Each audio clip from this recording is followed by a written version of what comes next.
Hey, good evening, everyone. Thank you all for coming. Those of you on Zoom and everybody here. Tonight's shiur is sponsored by Mr. and Mrs. Frank and Beverly Berger, commemorating the yortzeit of Beverly's father, Sander Gusenau, Sender Ben Mordechai. Neshama should have an aliyah, and we thank you for your sponsorship. Amen. So we're going to begin tonight and for the next 6 weeks, Sefer Rus, in preparation for Shavuos, as Rus is read on Shavuos. And what I'd like to do is really go through the Sefer pasuk by pasuk, but try to address some of the issues that come up in Sefer Rus in a direct way and also in an indirect way. So before we begin, I did send out, there was sent out in the email a source sheet, and we're going to be looking at some sources from there. Before we begin actual Sefer Rus, a question that one should ask before looking at any Sefer of Tanakh is why was this Sefer of Tanakh written? What was the purpose of it? So it's not on the source sheet, but and again, if you have a Sefer Rus with you, that's great. If not, it's okay. You won't need it too much. If you have one, that's fantastic. If you have one at home, feel free to follow along as soon as we start the psukim. But for now, for the intro. So the Ibn Ezra actually, in his introduction to Sefer Rus, he tells us, before he begins his Pirush, so the Ibn Ezra says, Ba'avur Heyos David Shoresh Malchus Yisrael, because David was at the center and the root of the kingship of the Jewish people, meaning and going to be the Mashiach as well.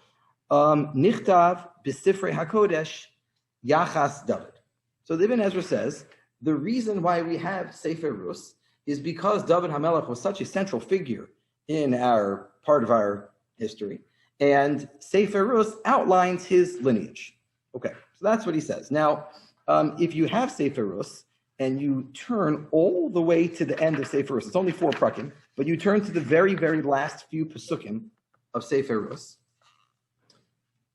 The last few pesukim tell us there's a baby born at the end, and it traces down the lineage. And I'm going to just look at the last few psukim. It says, Pasuk Chaf, Aminadav Holidas Nachshon. There was a person named Aminadav, right? We know Nachshon ben Aminadav. He's famous for jumping into the Yam Suf, so that's Nachshon ben Aminadav. Then Nachshon Holidas Salma. Nachshon had Salma. Salmon Holidas Boaz. Uboaz Holid es Oved. Okay. The Oved Holid es Yishai. Oved gives birth to Yishai. The Yishai Holid es David. And there is David. Okay. So the Ibn Ezra says it was essentially for that pasuk that the entire Sefer was written.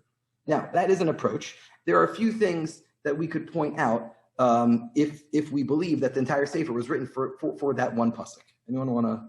What is interesting about that approach? You can unmute yourself on Zoom if you want, or anyone here. Don't be shy. The entire Sefer is written just for telling us where David HaMelech came from. So how many times does David HaMelech appear in Sefer Rus? Oh. That's it, one time at the end. It's the last word of the whole Sefer. So it's a little interesting, right? If I were to ask you, what then should the Sefer be called, right? The Sefer shouldn't be called Megillas Rus. It should be called History of David or something like that. The Sefer doesn't really seem to be written about David. It's really the backstory, and David is almost like a footnote. By the way, at the end, there was this person named David. That's how he came to be. So it's interesting that his approach is the entire Sefer was written to lead up to David, but that Sefer has nothing to do with David. Okay, here's another explanation given as to the purpose of Sefer Rus, and that is on number 1 on your source sheet. So this is from the Medrash Rabbah on Sefer Rus, and the Medrash says, Amar Rebbe Zeira. Rebbe Zeira said, Megillah Zu, this story of Rus, Ein ba lo tuma velo tahara. It doesn't have any halachos of purity or anything like that, velo iser v'heter, and it doesn't discuss what is usher to do and what is mutter to do. V'lama nichtava, why was it written? L'lamedcha kama schar tov l'gomlei chasadim. How great Hashem rewards those people who perform kindnesses. Okay? In the book of Rus, we're going to see that Rus herself, over and over again, is going above and beyond and performing chesed outside of herself. And we see that what are the repercussions of that? That is that Hashem pays her back by, she is the mother, essentially, of what's going to be the line of kingship. Okay, so two different approaches, either to tell us how important it is to do chesed, or how Hashem pays back those who do chesed, or to trace the lineage of David. Now we're going to see in a moment that these two things may not necessarily be independent of one another. So the Gemara tells us in Yevamos, the Gemara tells us a story about David HaMelech. It's not on the source sheet. I'm going to read it outside. Essentially what happens is like this. The Gemara introduces us to the scene when David HaMelech is going out to fight Goliath. Okay? And it says that the person watching along is none other than Shaul HaMelech. Shaul is the current king. He's already been told that he's going to lose his kingship. And David has been anointed by Shmuel HaNavi as the next up-and-coming king. And the Jews are fighting the Plishtim. And David HaMelech goes out, and not as king yet, but he goes out and he approaches Goliath. And the Gemara tells us the following thing. When he goes out there, so Shaul says to the people around, is this person, can he really be the next Jewish king? And other people around there, Doeg says, Amar le Doeg says to Shaul, Ad sha'ata mashil alav im hagon hu l'malchus im lav, you're asking whether he's fit to be the next king. Sha'al alav im roi lavo b'kahal. Why don't you ask a more basic question, which is he even Jewish? Who cares about him being king? There's a question about his lineage. Maybe he's not even Jewish. Why? So he says, because he is a descendant of Rus. And Rus comes from the nation called Moab, Rus HaMoaviyah. So Amar le Avner is Shaul's commander-in-chief, and he speaks up at that point, and Avner says, well, what's wrong with Moab? We know it says Amoni v'lo Amonis, Moavi v'lo Moavis.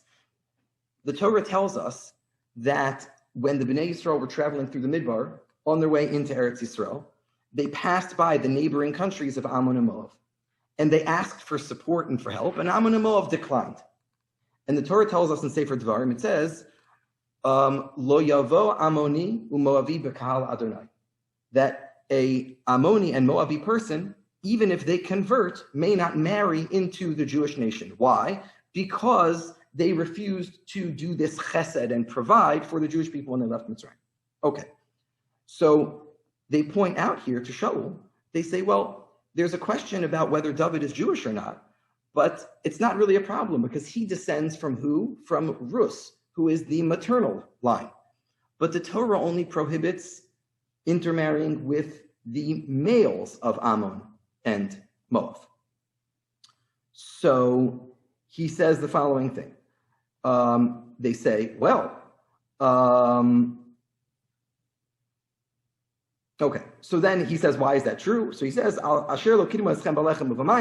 it's only the men who can't marry, because the men are the ones who are supposed to support and bring out food to the Jewish people, and the women were not expected to do that, and therefore the women are not included in this prohibition of marrying them. Okay. So at that point, it says that Shaul came into the Beis Medrash, and he said, is this indeed so? What really is going on here?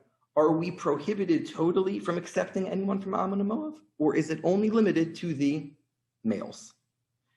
And someone got up, and someone said the following thing. They said, he said, Kach mikublani mi bezdino shel Shmuel haramasi. I have a tradition from the Beis Din, from the Pesach of Shmuel Hanavi, and Shmuel Hanavi said that the prohibition of marrying into Ammon and Moab is limited only to the males and not the females. Okay, so Shmuel Hanavi was, so to speak, his ruling is the one that saved the day. Who wrote Sefer Rus? So Sefer Rus, the Gemara tells us in Baba Basra, it says Sefer Rus was written by none other than Shmuel Hanavi. So some suggest that Sefer Rus is Shmuel Hanavi, so to speak, psak. It's his publicizing what's going on in this Gemara. It's his way of affirming and solidifying that David HaMelech is Jewish indeed, because the prohibition of intermarrying with Ammon and Moab only applies to the men, and as long as the women convert, we can accept them. And therefore, that is Sefer Rus. Now, how does that fit together with the idea of chesed? So perhaps the two are one, right? He's writing David Hamelech A is kosher to as a Jew. And what do you see in the story? What type of behavior is displayed by Rus? The behavior displayed by Rus is one of, what do we call that? She is the paradigm of chesed. And what was the whole argument? The whole argument was we should be allowed to marry the women if they convert, because it was only the men who failed to provide the chesed, but the women aren't held to task for that. So we see the whole story of Rus is essentially saying, yes, you see that it's only Moavi v'lo Moavis, and there is this natural tendency, or that the women can break through, so to speak, and pull through on the chesed aspect. And look where he came from. First of all, he's a Jew, and second of all, look at what fantastic things she did. Okay, now that's very nice. That doesn't really have a lot to do with you and I, because we're not David HaMelech, right? So what does that have to do with us? So we know David HaMelech is kosher to be a king. So our Mashiach is coming from a good place. But what does it have to do with you and I? So if you think about it, Sefer Rus, if you're familiar with the Sefer, and if not, then I'll share with you, is a Sefer that there's one thing in particular that is different about Sefer Rus than all the other Sefer Tanakh. And that is it's missing one thing. What is Sefer Rus missing? There are around 7 to 8 main characters in Rus. Okay?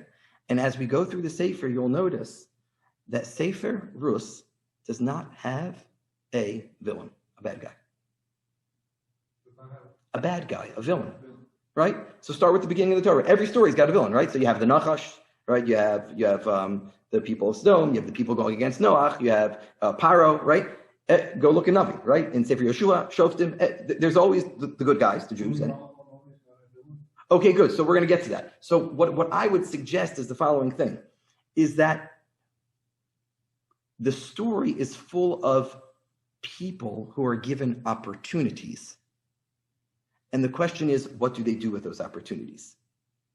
Some people fail to cash in, so to speak, and step up for the opportunity, but there's no one like out to get anyone, so to speak. There's a bunch of opportunities, and we're going to see as we learn it, how do people step in the face of opportunity? And perhaps that's something for us, is that there's all these opportunities, and all the opportunities are leading towards what? It's leading towards producing Mashiach through the line of Yehuda. And Elimelech begins the story. He's from Yehuda, right? And we're going to see in a moment, there's this opportunity, and everything is pointing to where's the Mashiach going to come? Where's the Mashiach going to come? All these opportunities for it, and who's going to cash in on the opportunity? And what are you going to do when the opportunity presents itself? Where are you going to turn? Okay, so the Sefer begins, and we're going to start with Pasuk Aleph. The Sefer really is 4 prakim long, but it's really divided up. The prakim are not a Jewish thing, which is nothing wrong with them, but it's helpful for reference. But in terms of topic, the Sefer really is divided up. I would say the Das Mikra points out that it's divided up into 8 sections. So we have 6 shiurim to do, so we're going to try to condense the last few. But tonight we're going to work on the first section, which is the first 5 psukim. That's it, 5 psukim. So the story begins as follows. Vayihi bimei shtot hashoftim. So the story takes place in the times of the Shoftim, which is before there was a king. The Shoftim period was like a close to around 400-year period after Sefer Yoshua. After the Jews went into Israel, there was around 370, 80-year period of the Shoftim, and that's when this story takes place. Where in Sefer Shoftim it takes place, we'll maybe come back to at a later point. Vayihi ra'av ba'aretz, and it begins with a famine. Vayelech ish mi beis lechem Yehuda, lagur b'stei Moav. And there was a man, unnamed at this point, who lives in Beis Lechem Yehuda, and he goes lagur b'stei Moav. He travels to Moav. Hu v'ishto u'shnei vanav. He and his wife and his 2 sons. Who are these people? Pasuk Beis. V'shem ha'ish Elimelech v'shem ishto Naomi. The man is Elimelech. That's character number 1. Number 2, v'shem ishto Naomi. V'shem shnei vanav, and the 2 children are Machlon v'Kilion, Ephrasim. They are either from the town of Ephras, mi Beis Lechem Yehuda. Ephras might be called Beis Lechem as well. We see that when Yaakov Avinu buries Sarah, it says he buries her, at the end of Sefer Bereshit, it says he buries her, B'derech Ephras, he Beis Lechem. So Ephras and Beis Lechem might be the same. Rashi says Ephrasim is not a place, it's a title of like royalty, that they were like very important people. Vayava'u stei Moav vayiyu sham. And they come to the fields of Moav, and they settle there. So a few points. First of all, who is Elimelech? So Rashi points out that Elimelech is someone from Shevet Yehuda. And he is a very, very, very important person. Okay? And he is looked up to, both in terms of, I would say, wealth and spiritually. And the Mefarshim basically point out here that at the time of the famine, why does he decide to go to Moab? Why does he leave? What's his reason for leaving? So many of the Mefarshim point out that he was afraid of the following. He said, there's a famine, and basically everyone's going to come knocking on my door. And everyone's going to look to me for help. And basically, I can't deal with this, I'm out. And he leaves. So there's opportunity number one, right? How are you going to deal with that? There's a famine, and people are going to look towards you for help. And he basically puts his hands up and says, that's it. We're leaving. We're going to Moab. Okay? Now, what's interesting is where does he leave when he goes? They leave Eretz Yisrael and they go to which country? To Moab. What is the problem, so to speak, with Moab in the Torah? Right? The Torah says you can't, that the Moab denied the Bnei Yisrael what? Bread and water when they left Egypt. Moab is the paradigm of the people who what? Don't do chesed. They're not doing chesed. So there's two levels here, right? His family, they're getting up and they're physically moving to Moab, but they're not only physically moving to Moab, right? What's the idea? They're going to Moab. What does everyone need at this point in the time of famine? They need a little bit of chesed, sharing the food, right? And help. So they're going to Moab. Yes, they've physically gone to Moab, but they've also, like, ideologically, you've gone to Moab. You just abandon your people. What kind of thing is that? Where's the chesed? So he goes to Moab with his two sons, Machlon and Kilion. Now, I'll just point this out because everyone likes to point this out. Machlon and Kilion are very odd names for children. Anyone know what Machlon? Machla? You should never know of it. Machla? Machla is a sickness. Okay? Machla is an illness. And Kilion, Klaya, is destruction. It's a very odd thing to name your children, right? Sickness and destruction. So there's a few possibilities here. One possibility is that wasn't their name given at birth, right? Is that the Navi is attributing a name to them which describes ultimately something about their end. Okay, that's one possibility. Other possibility is that if you look in Tanakh, the word machla does mean sickness, but there are people with the name machla in Tanakh. Okay, one of the Benos Slavchad, she was a female, but one of the Benos Slavchad had 5 daughters, right? They wanted the portion of Eretz Yisrael. What was her name? The first one is Machla. Machla was one of the daughters of Slavchad. Okay, one of the children in the beginning of Sefer Shemos, it lists the children. It lists the children of the different shvatim, and it says Levi, Reuben, Shimon, Levi. Levi had 3 children, right? Gershon, Kahas, and Merari. Merari's one of his sons' name was Machli. So you see that Machla might not necessarily always mean sickness. It does seem to be a name in Tanakh. Okay, and Klaya, Kilion, could mean destruction. It could also mean when something is complete, like we say on Friday night, Vayichulu Hashemayim v'Haaretz. Right? That's not a bad thing. It's like a sense of completion. So it could be not necessarily something negative. Okay, so they come to Moab and they live there. Vayamas Elimelech ish Naomi. Elimelech dies. Vatishaer he ushnei vaneha. And she, Naomi, is left with her 2 children as a widow. Now, why is it exactly that Elimelech dies? So the most common approach to this is that maybe one of 2 things or maybe a combination, okay? Is A, that he just kind of left his people.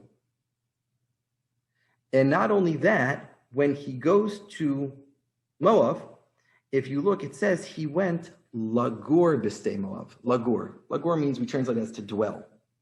But we say in the Haggadah, right, when Yaakov went to Mitzrayim, he didn't go lagur. He did not mean to settle in Mitzrayim. He went to be there temporarily. So lagur is just to go temporarily. So Elimelech goes to Moab temporarily to escape the famine and the issues that surround that. But then the pasuk concludes, Vayihi Yusham. But then he kind of settled in. And then there were no plans to go back. So he's left his people, and he's also left Eretz Yisrael in a certain sense, and he's settling in to Moab. Okay. Elimelech dies, and Naomi is left. And then what happens? Vayisu lahem nashim. So now, the two sons, Machlon and Kilion, pasuk Daled, they marry nashim Moavios, these Moavi women. Shem ha'achas Arpa, the name of the first woman is Arpa. The Shem Hashin is Rus, and the second one, his name is Rus. Vayeshevu sham ke'eser shanim. And they lived there for around 10 years in Moab, married to these Moavi women. Pasuk Hey, and then we'll just... Thank you. So that's basically the final thing that I want to discuss for the next segment, and that's going to, that's going to be our focus. Excellent, Rob, right? Which is, they married Moavi women. So did they convert? Did the Moavi women convert and they married them? Because again, that was permitted. Or did they marry them as Moavi women? That is a very, very central question, which a lot of people don't have clarity on. Because there, as we're going to see now, and that's what I want to go through, is there are indications both ways. Were Rus and Arpa converted before they married Machlon and Kilion? Or did they only convert after? And we're going to try to figure that out together. Let's take a look at Pasuk Hey. Vayamusu gam shnehem Machlon v'Kilion. Machlon and Kilion as well also die. Vatishair ha'isha mishnei yelodeha u'me'isha. And then the woman is left by herself, right? No husband, Elimelech is dead, and Machlon and Kilion have died as well. Okay, so let's address Rob's question, and we're going to focus on that for the remainder of this year. So it says they married Nashim Moavios, Moavi women.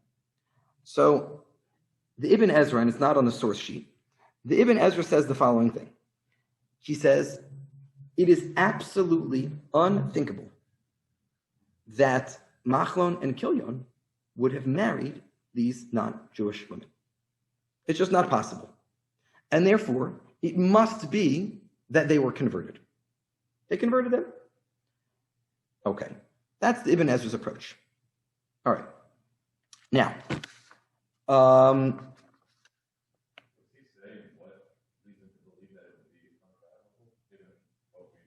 yeah. So that's an excellent question. Good, right? So why should that be so unfathomable? So he doesn't. I'll be honest. He does not say. I'll read it exactly as he says it. He says, the Ibn Ezra says, "V'lo yitachen sheyikchu Machlon v'Kilion elu hanashim ad shenizgayru." It's impossible that they would have taken them without converting them. But then he does have a proof. And what is his proof? He says the following proof. He says,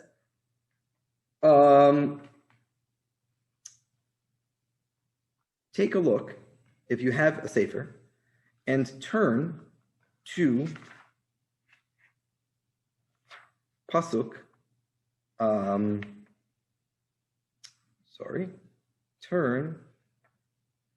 where is it? Turn to Pasuk Tesvav. Look at Pasuk Tesvav for a moment. So we're going to focus on these psukim and try to figure out were they converted or not. So Pasuk Tesvav, Perek Aleph Pasuk Tesvav, says the following thing. What happens is we're going to read next week when Naomi goes with Rus and Arpa and they return from Moab back to Eretz Yisrael. Some of you know that part. We're going to take a look at the pasuk. What happens here? Vatomer. And Naomi says to them, what does she say? Hine, she says to Rus, she says, Vatomer, Hine shava yivim tech. Your sister-in-law, Arpa, shava, she returned, el amma ve'el Eloheha, to her nation. She's gone back to her nation and to her gods. There's all kinds of things about that. Okay, right. Shuvi acharei yivim tech. Why don't you follow her? So the Ibn Ezra says, well, what does that sound like? He says, she's telling her she has returned, right? Returned means what? She was Jewish, and now she said, that's it. I'm backtracking. I'm going back to Moabite life. But she was Jewish. So she was Jewish, and then she returned. That's what the Ibn Ezra says. Now, I'd like to take a look with you. And a convert can do it. I guess there's a difference between a female convert and a male convert, or a female convert, just like that. Okay, good question. So what is the necessity to convert? So for a female convert, they would need, number one, they would need to accept upon themselves the mitzvos and say that they want to live a Jewish life. And number two, they would have to go to the mikvah. That's it, right? The men just have to do one more thing, which is bris milah. So for women, it's accept mitzvos and go to the mikvah.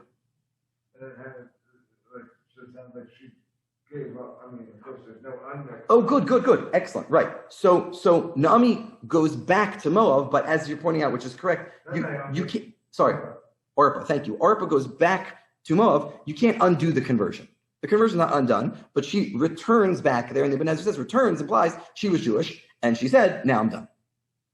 Okay. So the convert is not like I mean, like when you're born Jewish, you're always Jewish. Correct. No matter what, you got to do something. Correct. Dumb, that you're still Jewish, but a convert, maybe it doesn't work that way. Okay, so we're going to actually see that. We're going to talk about that right now. Is there a way, so to speak, to undo the conversion?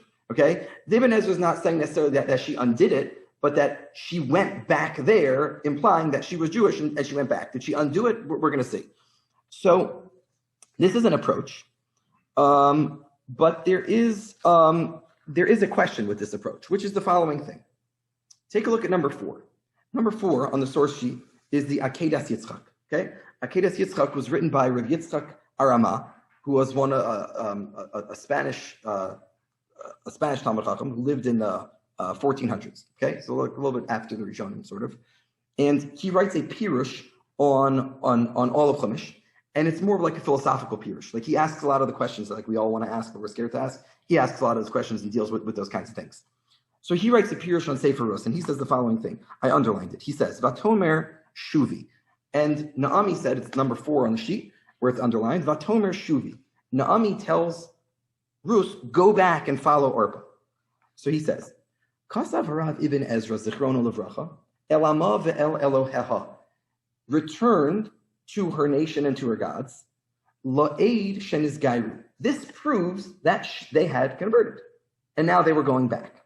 And skip the next words and then go to the underline. He says, Uma'od espala mikabalasam bazeh. Leha'anish es Naami b'chet mishpat mesis umediach.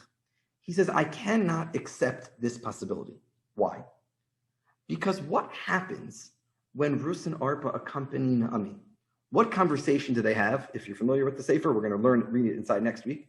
But she has a conversation with them and she says, go back, which Orpah ultimately does, right? And we read right here, she tells Rus, go back.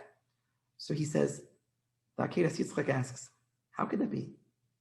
That Naomi is this good Jewish woman, and she is trying to convince them to kind of either undo the conversion or not undo it, but just go and as Jews basically say, forget the whole thing and go back to Moab.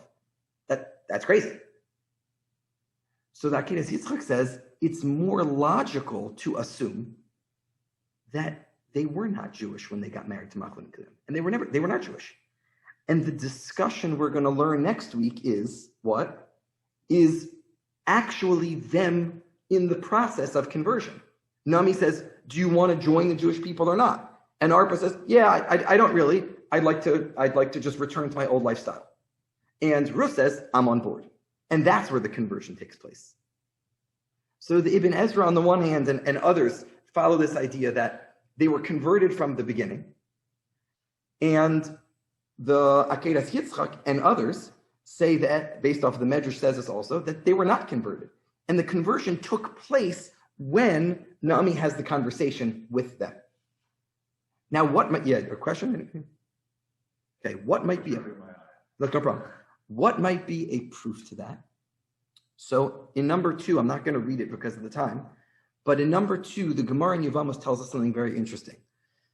The Gemara tells us that when a prospective convert comes to convert, the Gemara tells us, Modiyim oso miktas mitzvahs kalos miktas mitzvahs chamras. We are supposed to tell them about a sampling of mitzvahs. And tell them, do you know what you're getting yourself into? That's part of the process. And then they have to decide whether they're really up for that. So the Gemara says, how do we know such a thing? How do we know that that you have to give them the sampling of mitzvos and then let them choose? So the Gemara says, we know it because when Naomi speaks to Rus, there's a whole back and forth, which maybe next week we'll read line by line. There's a whole back and forth. And on each part of the conversation between Naomi and Rus, the Gemara says what's really going on there is Naomi is saying to her, are you sure you really want to join us? Do you know, the Gemara says, for example, she says, we have all these laws about Shabbos.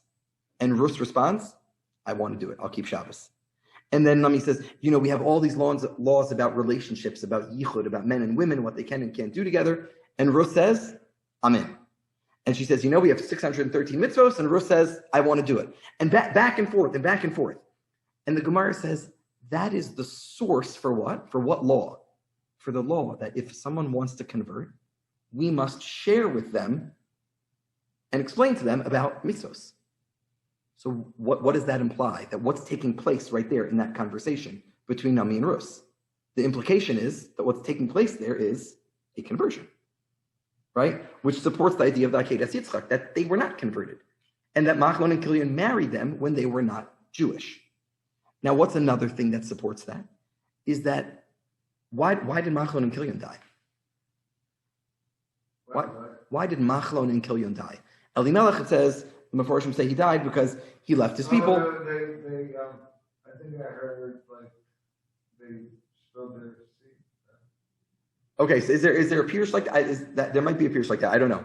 It does say that by Er and Onan, which is by Yehuda, and I don't know if that's what you're thinking of, or if there is a pirush that says that by Machlon and Kilion.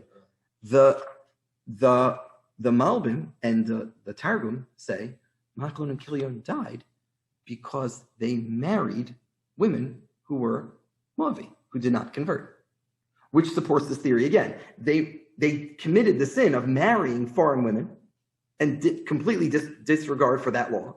And then what's going on when Rus comes to when that point comes and Rus is with Naomi, Rus says, okay, do you want to convert or not? And Arpa says no, and Rus says yes. Okay, so if you look down at the bottom of the side 2 by the sources, I did kind of line up for you the different approaches in the Mefarshim without going deeper into them. We've outlined a few of them now. Different arguments that the Mefarshim take for what are the arguments that they converted them first before they were married. So number 2 we saw, how could they have married Moabite women? That's the Ibn Ezra. The idea of Naomi telling her to go back, right? So Naomi told her to. Sorry, that would be on the other side. I apologize. Correct. That would be on the other side. My bad. I swapped those. No, sorry.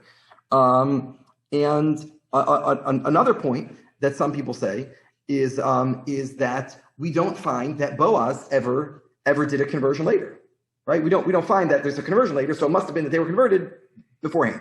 Although we don't find necessarily that they were converted beforehand, so that's kind of up in the air. There is one final approach to this, which is an interesting way to look at it, and that is the following idea. It's based off of a Rambam that I put on a sheet, but I'm not going to read it. I'll say it outside. There was a certain period in history where the Jewish law, the Sanhedrin, basically said that they were not accepting converts. Why? Because there were certain periods of very, very good, positive parts in Jewish history where everything was going very well for the Jews. And there was a fear that people were converting for the wrong reasons. They were converting because, hey, it's good to be part of Jews, so that's why I want to convert. Now, the Rambam says this idea that at times like that, we are somewhat apprehensive to accept converts because we don't know their true intentions. Now, he says the following thing. He says, in general, also, because of that, even at times when you're not so apprehensive, we always check the gerim and we have to find out, are you sincere? Do you want to convert or not? Are you really game? Okay. So he says the following thing. He says, an investigation must be done every time we want to convert someone to make sure that they are converting for the right reasons. What happens if we convert someone without doing that investigation? Does the conversion work or not? Machlokes. So the Rambam says it does work. The Rambam says, okay, good guess, always a good guess, right? Machlokes. The Rambam says it works. The Rambam says it does work, okay? It works. But the investigation must be done. And the Rambam says, if we do the investigation and we kind of feel like something is a little bit fishy here, how do we proceed? So he says, we wait to see how things will turn out. And there's kind of like a state of limbo almost. And we kind of wait to see, are there certain factors that are making us believe maybe this person's not sincere? We wait to see what's going to happen when those factors pass. So some Meforshim suggest a third possibility. Okay, the Chida suggests this, and others. They say, we've said now, some people say they didn't convert. Some people says they did convert. Some say, the Chida says, their conversion was suspect. Why? Because who did they marry? If they converted, so to speak, at the time of marrying Machlon and Kilyon, they're marrying the sons of this royal Jewish family. Yeah, I happen to know two conversions, people I know real well. Yeah. One conversion was kind of done like with the reform movement. Yeah. And it's kind of the person they still see themselves as Jews, but they don't really. And then the other conversion, it's done in New York, and it's a big Roman. And that person, she's really into it. Interesting. Okay. So what the Chida suggests, and we'll close with this, is he says it's possible that their conversion was suspect. So how did Machlon and Kilyon marry them? Well, they did convert them. They converted them, but we weren't sure really if it was going to be a good conversion or not, because we weren't sure what the motives were. Now, what happens? When does Naomi have the conversation with them? At what point in the story? After Machlon and Kilyon are dead. So the Chida says the discussion between Naomi and Rus and Arpa is, I know you converted, but now tell me, are you sincere? Because they are out of the picture. So now where do you stand? And this will now be Megala. This will, so to speak, tell us in retrospect, was your conversion sincere or not? At which point Arpa says, yeah, forget it, I'm done. And Rus says, no, I'm game, I'm on board. It wasn't about that, I'm really sincere. And that's where we close with Pasuk Hey, and next week we'll complete the first parak as Rus and Orpah and Naomi make their way back to Eretz Yisrael from Love. We got questions now? Sure. So my random question. Good, yeah, random questions. Not even related. We have two Gerim who are named after Parsha, Yisrael and Rus. Now we find that converts are usually named after, especially the woman converts are named after Rus. Yeah. But we don't find that by Yisrael. Why aren't converts named after Yisrael, especially the male converts, when they change their names? That's a great question. So, two answers I can think of off the top of my head. One is that Yisro had 7 names. Now, the truth is, none of his names, we don't, right? His name is Chova. Urash says he has 7 names. So I don't think any of them we name. Okay, so it doesn't really answer the question. The other possibility is, Yisro is a very interesting case because the Torah tells us in Parshas Baloscha, that Yisro, there's a whole question whether Yisro actually stayed with them or not. Doesn't Rashi break down that he actually converted? So Rashi is of that opinion. So that would be a good question. I'm just pointing out that the whole Yisro thing is very unclear. In Parshas Bahaloscha, there is an event with someone who may or may not be Yisro. It seems to be Yisro according to some. And it says that he turned around and he went home. So, or it doesn't even really say that. Moshe Rabbeinu says, L'cha itanu v'hitavnu lach. Come and join us as we go through the desert. And then it kind of just doesn't really say what happens after that. So I'm wondering if maybe perhaps the idea is, yes, Yisro did maybe convert, but that's not so clear. And Rus, the whole story is about how she's being Gomel Chesed and she's the forerunner of David Melech and she's going out of her way. Rashi even says himself, why is the parsha named Yisro? So Rashi says the parsha is named Yisro because of the good advice that he gave Moshe Rabbeinu. Right, that he saw Moshe Rabbeinu was being overworked, and he said, we have to have a hierarchy of, So I'm not trying to put down Yisro or anything. I'm just pointing out, meaning, yes, Yisro was a convert. We don't know whether exactly he ended up staying or not. And even within the parsha itself, we're not naming the parsha after him because he converted. Right? It's because he had a good advice to Moshe Rabbeinu. You can go back to the idea. Very good. I think Mashiach would come as more people. You think if we name people after Yisro, that would just do it?